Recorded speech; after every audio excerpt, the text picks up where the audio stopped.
All right, so now we are going to be solving the rational equations. So we did the rational graphs and all their characteristics. Now we're going to solve the rational equations. So there's two methods. The first one is cross multiply, which is definitely the easier. The thing is that only works if you have a single fraction equal to a single fraction. You have to have a fraction equals a fraction. If there's any more stuff, then what do you cross? Like, that's not going to work. So the other method is you're going to multiply every term by the common denominator. And what that does when you multiply by the common denominator is it cancels all of the fractions out. That's the idea, is you want the fractions to go away in order for you to solve it. That's really all the notes are. We're just going to practice a bunch of problems, right? So looking at the first one, and I'll zoom way in so that it's bigger. Do you see how it's a single fraction equal to a single fraction? See that? Okay, so we're going to cross multiply. You would want to give each one of these a hug when you cross it, all right? So we're just gonna cross multiply these two together. It would be x plus 2 times x plus 3 equals, and then we're gonna cross the other way. It would be 5 times x plus 7. And from there, it's kind of just a bunch of distributing. We're gonna multiply this all together. On the left side, that's FOIL. So it'll be x times x is x squared. What are the outsides and the insides gonna give you? Multiply those and then add them up. With 5, you have 2x plus 3x, so plus 5x plus 2 times 3 gives you 6. And then on the right side, we're going to distribute the 5. So 5x plus 35. This is what I call evacuate. Evacuate, get everybody to one side. Anytime you have an x squared in there, you're going to have to get everybody all to one side so that you can factor it. So we're going to subtract over the 5x and then subtract the 35. Oh, actually, this one's going to be a little bit weird, though, because what's going to happen to those 5x's? Yeah, they're going to cancel. So actually, we won't be able to factor this because those are going to cancel out. But we'll still evacuate anyway. All right. These are going to cancel. We'll have x squared 6 minus 35. That'll be negative 29. All right, so we've got x squared minus 29 equals 0. That ended up being something we couldn't factor. So we're going to just go ahead and solve for the x. So we'll add over the 29. And then to get rid of the squared, what are we going to do? Square root. It's going to be plus and minus square root of 29. Now you always need to check your answers. If your answer causes a 0 denominator, you have to get rid of it. In the quiz you just took, remember how you kicked your troublemakers out of the domain? Who would be the troublemakers for this problem? There would be 2 troublemakers. Good, -7 and -3. If we worked it out and we got -7 or -3, we would have to boot them out. We would dismiss those answers. Do you see what I'm saying? So just always make sure you check. Maybe write yourself a note. Check answers. Because if you get something that is one of your troublemakers, you have to get rid of it.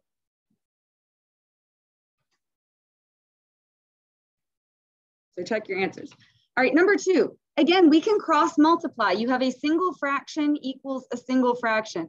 Although, let me go ahead and stop us there because there's actually sort of a shortcut to this problem. Is there anything that you notice about this one? You can cross multiply it, you'll get the same thing, but we can sort of avoid that and do a whole lot less work. Do you notice the denominators are the same? So those are actually just going to drop out and we can set the numerators equal. So we'll actually just have x minus 1 equals 2.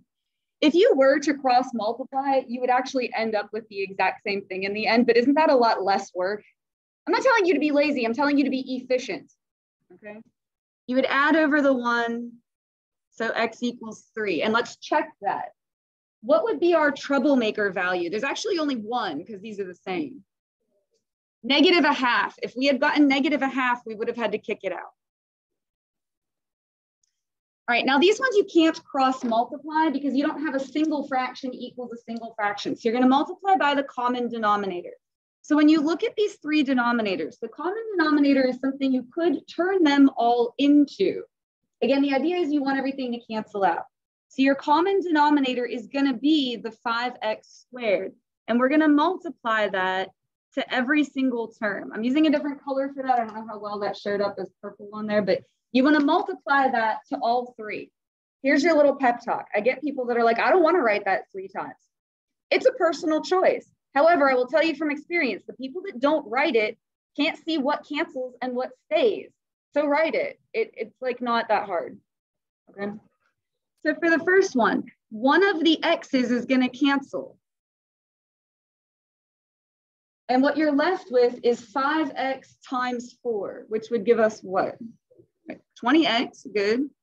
Plus, and then do the second term. For that one, the x squareds are going to cancel.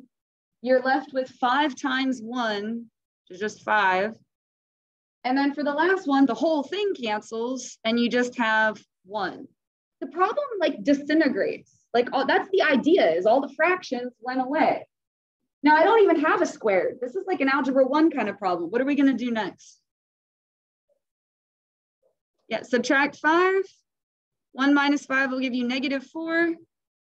Divide by 20. All right, -4/20 is fine, but like, let's reduce that. That'll be negative what? 1/5. Good. I think I just couldn't hear you there. -1/5. Check that. Now I scribbled out all the denominators, but hey guys, what would make these denominators 0? What would x have to be to make these 0? 0. This one always gets everybody because it's like one of those things where it's so simple, it's almost more complicated. Do you get that if we got 0, we'd have to kick it out? Okay, but we didn't get 0, we got -1/5, so we're all good. So looking at this one, look at the denominators. What is your common denominator? 4x, there we go. I think you guys said that, or just whispering, I can't hear you. So we're gonna I was gonna use a different color for this. We're gonna multiply 4x to each of these. And that 1 counts as its own term because it's kind of separated from the rest of it. So in the first one, x cancels. You are left with 4 times x plus 1, and you're going to have to give that a hug. Equals. Now nothing cancels here because there isn't a fraction. It's just 4x times 1, which would be 4x. Minus, and then for this one, the whole thing cancels. 4x cancels. Now you do have to give that a hug though. You're subtracting the whole thing. The fractions canceled, yay, that was the whole point. Now we're gonna distribute, kind of combine like terms, see what goes together. Over here, you'll have 4x plus 4. And on the right side, we're gonna distribute the negative sign. So you'll have 4x minus x squared plus 3x plus 4. What do you notice that we have on both sides that's gonna cancel out here? Yeah, that 4x is gonna go away because we've got that on both sides. I see an x squared. Let's evacuate. Get everybody to one side so it all equals 0. So I'm gonna subtract over the 4. Oh, actually those 4s are gonna cancel too. I didn't even notice that until right now. So it's not gonna factor like splitting it because I no longer have a trinomial. The best we can do is a GCF, greatest common factor. What do they share in common that I can take out?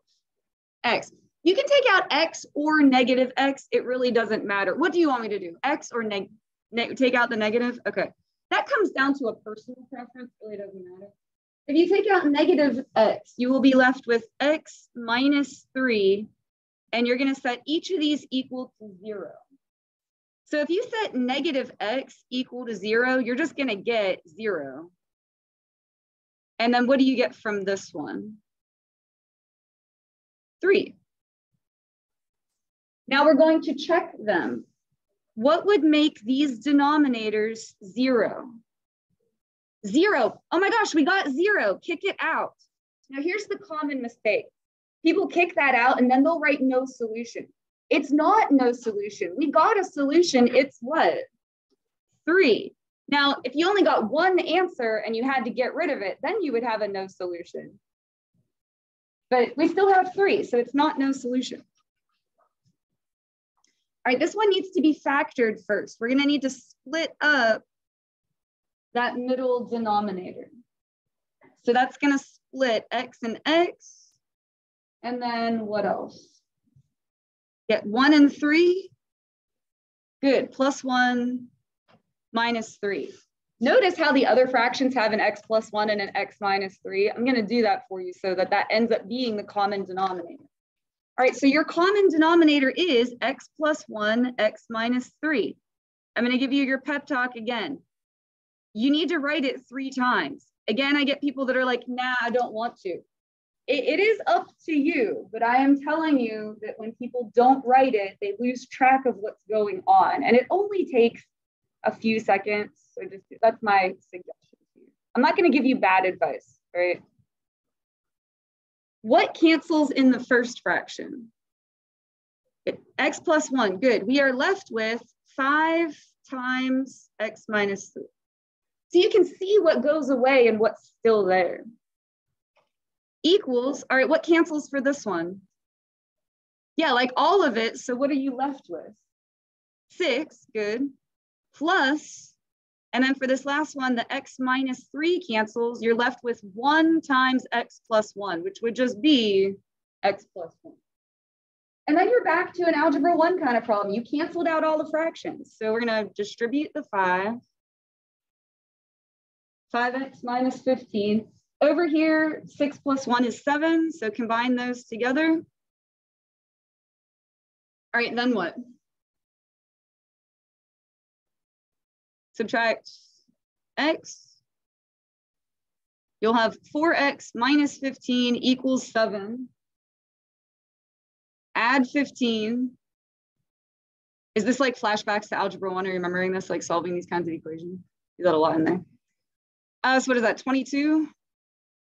All right, divide by 4. So you get 22 over 4, which I would not mark wrong. That's fine, but let's reduce it. It would be 11 over 2. Perfect. Now we get to keep that, but look back. What would have been our troublemakers? Who would we have had to kick out? Good, perfect. -1 and +3. We'll do one more and then we'll do a break.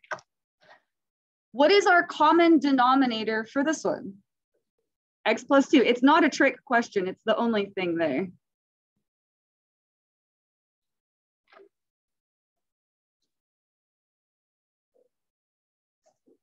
So for the first part, they cancel. You're just left with x equals. Now here you would have x times x plus 2. Are you guys comfortable if I distribute the x right away? You can do that? Okay. If you distribute that x, you're going to get x squared plus 2x minus, and then these cancel, so 6. Now there is an x squared. This is evacuate. Anytime you see the squared in there, it's evacuate. Get it all to one side so that it all equals 0, because you're going to need to factor it. You're going to need to split it apart. So when you subtract over the x, you're going to have x squared plus x minus 6. And we're going to draw our 2 sets of parentheses. If it didn't factor, what would you have to do? What was our other method if it didn't factor? Complete the square. Good, well remembered. All right, so 6 is going to split 3 and 2. What symbols would we need to get a positive 1x in the middle? Perfect. Plus 3 minus 2. So we get -3 and 2. Do I need to get rid of either of those? No, we're good. Who would we have to get rid of? Who is our troublemaker? -2. Good, perfect.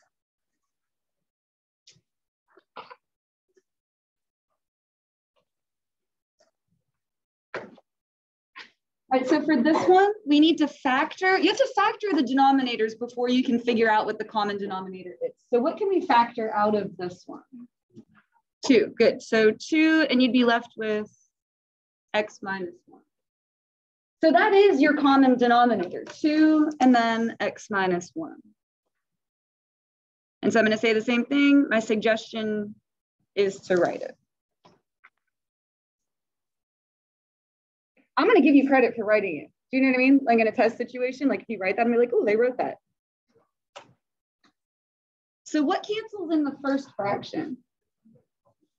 Good, the x minus 1 you would have to distribute that 2 into the x minus 6. So give it a hug. We're going to distribute the 2. That will be 2x minus 12.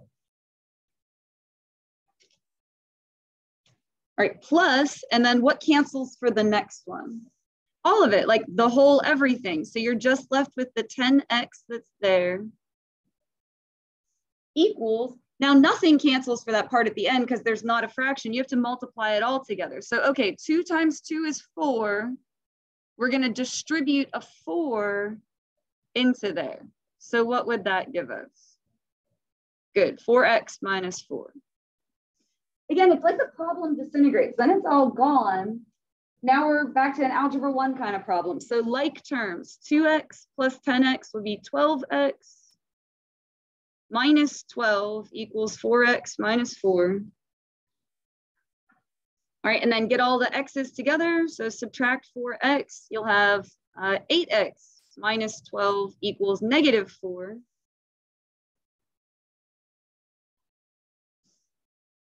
Plus 12, that's going to be 8x equals 8. And so you get x equals 1. And then that is one of your troublemaker values, right? 1 minus 1 causes a 0 denominator, so you have to get rid of it. So this is a situation where you would get no solution. Now, I get some people that are like, we did all of that and didn't get answer. No, you did all that work and got the right answer. No solution is a valid answer. In fact, it's a really cool answer. What that means is, give me a number. That will not work. Give me another number. That will not work. Give me another number. There is no number on God's green earth that is going to make this equation work, which is actually kind of a cool answer.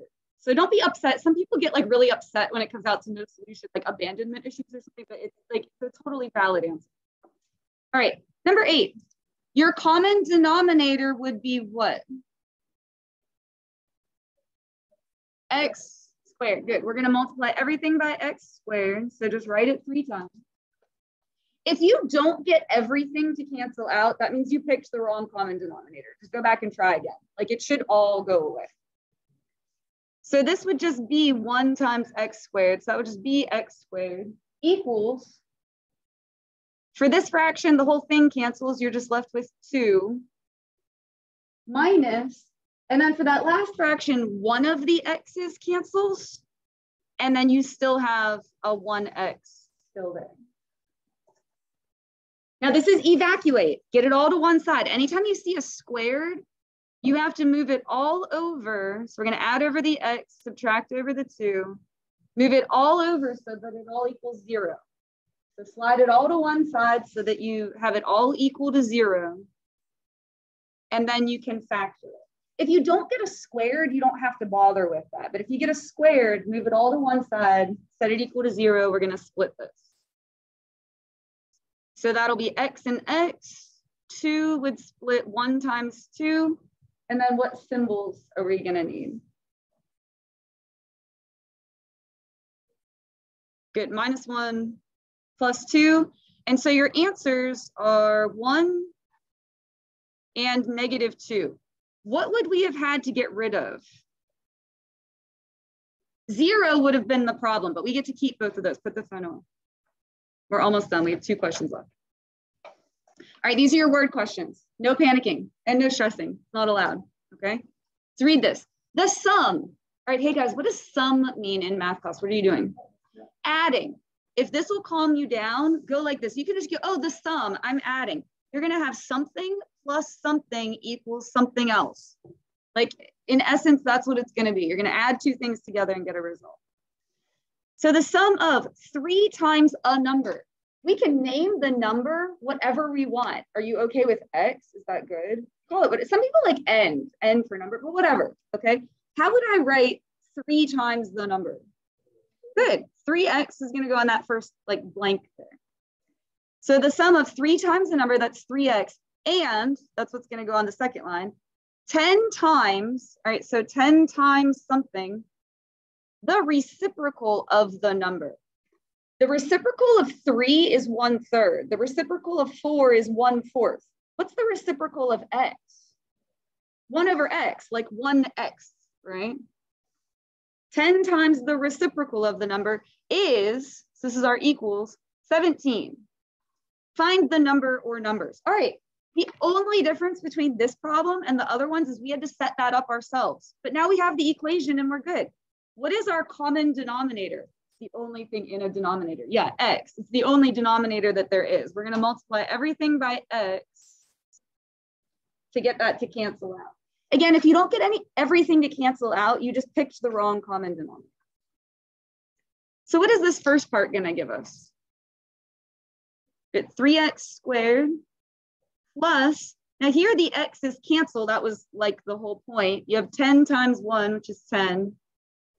And then over here, you would have 17x. Evacuate. Get it all over to one side. Why? Why am I moving that over? As there's a squared. Perfect. Move that over. It's going to all be 0. Oh, whoops. That's just an x. And then we're going to split it. That's the whole idea. You have to have it equal 0 in order to factor it. This is a tougher factoring problem, but I believe in you. How would you split 3? Yeah, 1 and 3, 3 and 1, whatever order you want to write that in. And then how would you split 10, do you think? Probably 5 and 2. If we guess wrong, guess what we're going to do? Try something else, right? Where do you want to put the 5? In the first parenthesis or the second parenthesis? The second. All right, so we're going to put 5 here, 2 here. Let's see what happens. What are the outsides given us? 15x, good, and the insides? 15 and 2 makes 17, yay! Now it's a negative 17, so they're both negative. But hey, Ms. Cole, that's a positive 10. Yeah, that happened because negative 2 times negative 5 will give you positive 10. And then we're going to set those equal to 0. So the first one will give you 2/3, and this one will give you 5. What is the only number we would have had to get rid of? 0 would have been our troublemaker, right? I was being kind of silly with this one. I made it Jack and Jill are looking for a needle in a haystack, right? Jack can find a needle in a haystack in 3 hours. Jill can find the needle in the haystack in 5 hours. How long will it take them if they work together? I was being silly when I made this up, but like it does apply to real life. For example, like say you were going to fill up a swimming pool and you had like a bigger hose and a smaller hose, and the bigger hose could do it in 2 hours. The smaller hose could do it in 5 hours, but if you use them both together, it'll happen quicker, right? Like I was being silly with Jack and Jill, but you understand how it would work in real life. Like it is an applicable problem. So here's the thing, make sure our answer makes sense. Who's faster, Jack or Jill? Who can find it quicker? Jack. He can find it in 3 hours all by himself. So if she's helping him, our answer should be less than 3 hours. Does that make sense? Like if he can do it in 3 hours all by himself, if she's helping him, it should go faster, right? So like if you lose your mind, dear Ms. Cole, I lost my mind, but I'm making up an answer smaller than 3. I will give you a point. Like you read the question. You know what I'm saying? All right, let's figure out what they can accomplish in 1 hour. Why 1 hour, Ms. Cole? Because 1 is the easiest number to deal with, okay? If he can find it in 3 hours, what fraction of the way done is he in 1 hour? 1/3, he's 1/3 of the way there. So that is gonna be 1/3. I'm using X as the time. Some people like to use T. You can use T for time, but it's 1/3 of the time. Plus, Jill is helping him. She can find it in 5 hours. What fraction of the way done is she in 1 hour? 1/5 of the way done. So what plus 1/5 X equals 1 because we picked 1 hour. Hey, Ms. Cole, would it work if we did 2 hours? Sure. But why would you do that? 1 is easier. All right, what's our common denominator? Hint, there's not going to be an X in it. It's just a number. 15, good, why 15? 3 times 5 gives you 15. We're going to multiply everything by 15 to cancel out the fractions. 1/3 times 15. Good, or you can think of it as 15 divided by 3. So 5x plus 3x, good, equals 1 times 15 is 15. So we get 8x equals 15, and then divide by 8. So it would be 15/8 hours. Let me tell you what that is as a decimal, just so you can, because no one says like, oh, 15/8 hours. It would be 1.875 hours. Does that make sense with what we thought it should be? Like, is that smaller than 3? Yes. Okay, because if they're working together, it's going to happen faster.